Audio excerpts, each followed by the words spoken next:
siempre una alegría poder encontrarnos nuevamente para continuar con estos temas acerca de mi servicio para Dios. Y es interesante porque estamos hablando a uno de los grupos que tienen un servicio más evidente dentro de la iglesia. Así que, Pedro, el tema de hoy, ¿cómo lo llamaremos? Bueno, tiene un título bastante curioso. Ustedes se estarán preguntando, y bueno, ¿por qué ese título? Te voy a mandar la cama a la iglesia. Cecilia les va a explicar dentro de un momento de dónde sacamos ese título. Así que bienvenidos a nuestro mensaje de hoy. Gracias a Dios pertenecemos a una iglesia desde hace muchos años. Cecilia, yo nací en este evangelio.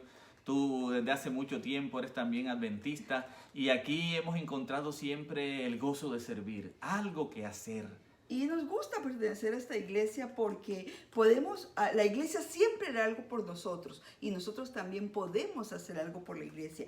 Cada miembro puede hacer algo uno por el otro.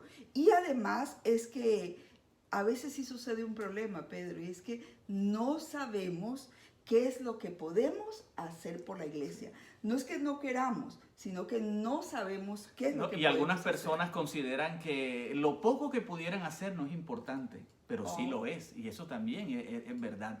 Y queremos estudiar, sacar algunas lecciones de un episodio de la Biblia que vamos a leer para conocer el contexto y luego vamos a hacer algunas aplicaciones para nuestra vida hoy. La historia se encuentra en San Lucas capítulo 25, versículo 32. Dice así: y he aquí que había en Jerusalén un hombre llamado Simeón, y este hombre justo y piadoso esperaba la consolación de Israel, y el Espíritu Santo estaba sobre él. Y le había sido revelado por el Espíritu Santo que no vería la muerte antes que viese al ungido del Señor. Y movido por el Espíritu vino al templo. Y cuando los padres del niño Jesús lo trajeron al templo para hacer conforme al rito de la ley, él lo tomó en sus brazos y bendijo a Dios diciendo: ahora, Señor, despide a tu siervo en paz, conforme a tu palabra. Porque ¿qué habían visto sus ojos? Bueno, ellos ahora sus ojos habían visto la salvación, la cual has preparado en presencia de todos los pueblos, luz para revelación de los gentiles y gloria de tu pueblo Israel. Y sigue diciendo: y José y su madre estaban maravillados de todo lo que decía de él. Y los bendijo entonces Simeón y dijo a su madre María: he aquí, este está puesto para caída y levantamiento de muchos en Israel, y para señal que será contradicha. Pero luego la mira y dice a María: y una espada traspasará tu misma alma, para que sean revelados los pensamientos de muchos corazones. Y ahora sí viene la parte que nos interesa en forma especial. Estaba allí también Ana, profetisa, hija de Fanuel, de la tribu de Aser, de edad muy avanzada, pues había vivido con su marido 7 años desde su virginidad y era viuda hacía 84 años. Wow. Y no se apartaba del templo, sirviendo de noche y de día con ayunos y oraciones. Esta, presentándose en la misma hora, daba gracias a Dios y hablaba del niño a todos los que esperaban la redención de Jerusalén. O sea que parece que no era una sola persona la que esperaba ver a Jesús, eran dos, ¿verdad? Simeón, y el privilegio fue dado a esta mujer también, Ana. Ahora la pregunta es, ¿por qué le fue dado este privilegio? ¿Quién era Ana? Vale la pena hablar un poquito de ella, aunque la Biblia no menciona mucho, ¿no? Pudiéramos llamarla Ana la vieja o la vieja Ana. O quizás no de esa manera, pero sí podemos decir, por lo que la Biblia dice, que era una mujer de avanzada edad. Que era profetisa. Ese título es mejor. Y eso es muy importante, Pedro, porque pocas mujeres llevaron ese nombre en Israel. Y lo curioso de su edad, porque dice que fue 7 años, vivió con su marido, más 84 que ya llevaba siendo viuda, tenemos 91 años. ¿A qué edad se casó? Pues debe ser muy joven, como en esa época, 14, así que pasaba de sus 100 años. Pero ya hablamos de una mujer de más de 100 años. Y me llama la atención la lucidez de sus palabras y el hecho de mantenerse profetiza a pesar de tantos años. El evangelio apócrifo de Santiago, que se llama el protoevangelio de Santiago, dice que María fue criada en el templo por Ana y que Ana era la mamá de María. Eso no lo dice la Biblia, es un comentario que aparece ahí en el comentario bíblico adventista, ¿no? Es algo anecdótico, no hay prueba de que ellas se conocieran inclusive, ¿no? Y era profetisa Cecilia como María, como Débora, Ujú. como la esposa de Isaías, como Hulda. Era una mujer importante. Y es curioso notar que Lucas menciona su nombre, con su nombre. A veces habla de una mujer o de la esposa de fulanito, pero aquí ya la llama por su nombre, aunque no vuelva a aparecer más en la Biblia. Pero parece que ese hecho era muy importante. Y yo decía al iniciar esta parte que ¿por qué le fue dado el privilegio de ver a Jesús? Y aquí hay una de las razones. Una de las razones era porque Ana no se apartaba del templo. Yo no sé, Pedro, si era pensionada, si era jubilada del templo, si era que ayudaba en el templo. O de pronto era una viuda que pagaba ahí por dormir en el templo, no sabemos, ¿no? Lo cierto es que ella tenía una esperanza y su esperanza era ver a Jesús. Y ella sabía que mientras estuviera en el templo, su esperanza podía cumplirse. El comentario bíblico adventista dice que la continua presencia de Ana en el templo habla elocuentemente del amor con que servía al Señor. Ella estaba en el templo para servir al Señor, ¿verdad? Y eso es tan cierto, Pedro, que nosotros dedicamos la mayor cantidad de nuestro tiempo a las cosas que en realidad nos importan. Para esas sacamos espacio y lugar en nuestra vida. Y Ana, el trabajar en el templo era algo muy importante para ella. Por eso dedicó su vida a trabajar en el templo. Sí, Cecilia, y trabajar en el templo era importante en esa época porque la vida religiosa de los judíos giraba todo alrededor del templo. Había que ir en la mañana, en la tarde, el sacrificio, había muchas cosas que hacer. Así que ella encontraba mucho que hacer en el templo. Y al igual que a ella, hay otros personajes que se habla, pero yo quiero comentarte algo que ahora que tú me dices que llevo muchos años en la iglesia. Yo desde que recuerdo estoy en la iglesia. Mi mamá se hizo adventista cuando yo podía tener unos 2 años. Y recuerdo mi niñez en el templo, porque mi madre fue una diaconisa y una Dorcas y una líder fabulosa. A mí me gustaría tener algo de todo su liderazgo y de su amor por el templo.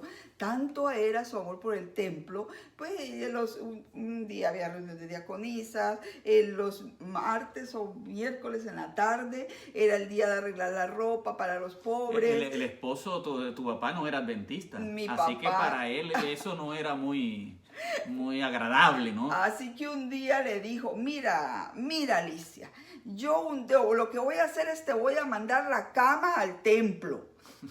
Y mi mamá le dijo, amén, así es. Pero de ahí el título, te voy a mandar la cama a la iglesia. A mi suegra le iban a mandar la cama a la iglesia para que viviera ahí. Y yo decía, bueno, Ana, una nueva Ana Alicia, ¿no? Eso decía el esposo que no era adventista. Y lo cierto era que yo digo que crecí en la iglesia también porque mi mamá nos llevaba a ayudar y en los pasillos de afuera de la iglesia, por supuesto, estábamos ahí corriendo y parte de nuestro tiempo lo teníamos en el templo. Pero hay algo que es una bendición, Pedro, añadida a esto de amar tanto, trabajar por el templo. Mi papá, como tú bien cuentas, no era adventista, pero mi papá fue muy, muy tremendo en su juventud y mi papá, mi abuelo le decía, mira, esto que tú me estás haciendo con tus hijos me lo vas a pagar. Y cuando mi papá se hizo viejo un día dijo, y que bueno, y gracias a esta mujer, refiriéndose a mi mamá, y a su iglesia, yo nunca pagué. Parece que hay bendición en estar vinculado a las actividades de la iglesia. Ahora, ¿qué tiene que ver esta historia con nosotros? ¿Qué aplicación podemos sacar? Miren, nuestra iglesia es nuestra casa. Amén. Hoy la iglesia no es solo lo que tú puedes hacer allá en el templo, sino todo lo que puedes hacer por este evangelio, donde quiera que estemos. Y para ello el Señor dio dones espirituales. El libro de Primera de Corintios, capítulo 12, habla de todos los dones. Ahí están, el de hacer milagros, el de sanidad, el de profecía, el de enseñanza, el de interpretación de espíritus, interpretación de lenguas, todos los dones que nosotros vemos y que el Señor repartió para crecimiento de esta iglesia. Lo importante entonces, Pedro, está en que nosotros podamos mirar todos estos dones, que no los vamos a leer, están en Primera de Corintios porque son bastantes, pero que podamos identificar cuáles son nuestros dones. El otro día hablábamos de esto, de dones, no recuerdo en qué reunión, y me llamó la atención porque decía ciencia. Bueno, yo decía ciencia debe ser los científicos. Y después entendí que ciencia es el conocer la palabra de Dios. Y entonces, mira, ¿cómo podemos tener algunos dones y no sabemos que los tenemos porque quizás no los identificamos con las palabras que están allí? No todos somos apóstoles, no todos somos profetas, no todos somos maestros, no todos hacemos milagros, no todos tenemos el don de sanidad ni hablamos lenguas, pero todos tenemos por lo menos algo que el Señor nos ha dado para hacer. Igual como pasó en la parábola de los talentos, a unos dio 5, a otros 2 y a otros 1. Yo estoy seguro, hermana, que muchos de los que están aquí tienen 5 o hasta 10 talentos, Cecilia.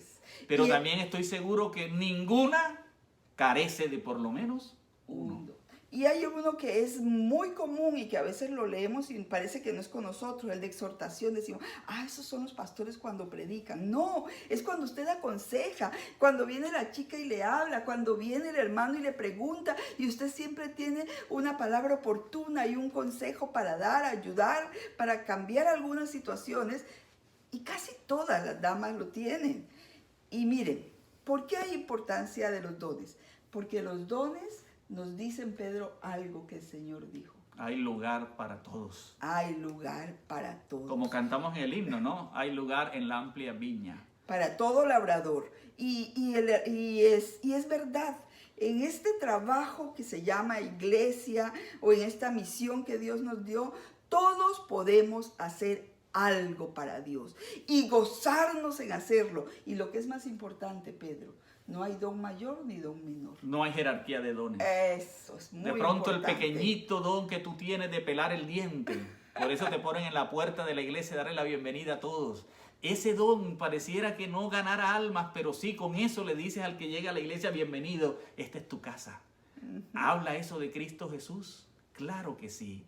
No hay dones más grandes y más pequeños. Y cuando hablamos de iglesia hablamos en general, porque tu casa puede ser una iglesia.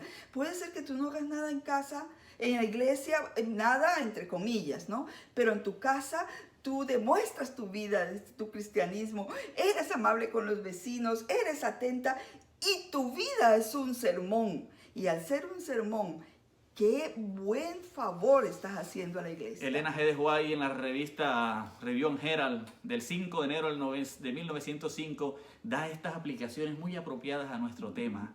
Una, hay una gran obra que hacer en nuestro mundo. Otra, Cecilia. Los hombres y las mujeres han de ser convertidos, no por el don de lenguas ni la operación de milagros, sino por la predicación de Cristo crucificado. Y pues, a veces lo predicamos solo con una sonrisa. Y por humilde que sea su esfera, por modesto que sea su trabajo, si usted trabaja en armonía con la palabra del Salvador, Él se revelará por intermedio de usted y su influencia atraerá almas a Él. Qué bonita declaración, Cecilia. ¿Qué más dice? No importa qué encuentre en nuestras manos para hacer, trabajando mientras es día, hemos de hacerlo, me encanta esto, con alegría.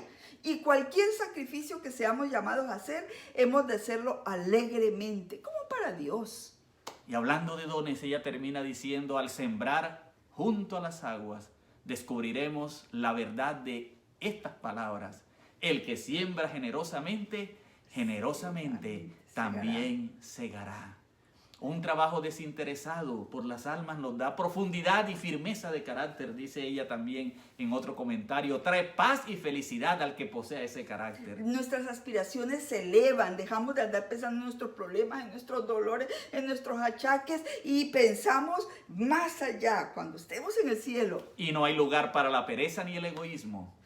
No, los que de esta manera ejercitan las gracias cristianas van a crecer y cada día el trabajar los hace más fuertes. Y hay algo muy lindo, Cecilia. Ajá. Los que así se consagran a un esfuerzo desinteresado por el bien ajeno, están obrando ciertamente su propia salvación. Qué bonita promesa aparece en el libro Camino a Cristo, página 80. Y nosotros lo hemos escuchado mucho eso, ¿verdad? Trabajando por otros te salvas a ti mismo. Y es tan cierto y tan verdadero porque aun cuando te da depresión, el psicólogo te dice, ve, trabaja por otros para que veas que te mejoras. Miren, escuchad Jesús Una tarea, nos dice. la tarea de hoy, la tarea de hoy, Cecilia, al terminar esto, ¿qué vamos a hacer? Y es lo que dice el himno, ¿verdad? La tarea es encontrar en qué vamos a trabajar, porque de que hay en qué trabajar, hay. Y el himno, escuchad Jesús nos Ahora dice que terminemos, cántenlo.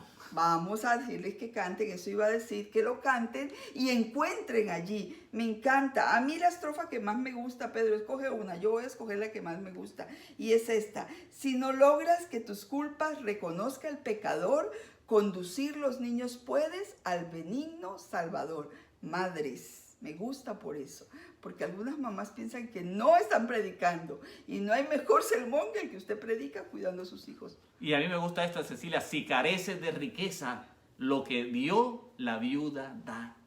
Que si por Jesús lo dieres, Él te recompensará. Qué bueno, hermanas, que tenemos, ¿verdad?, dones y talentos que usar para el Señor.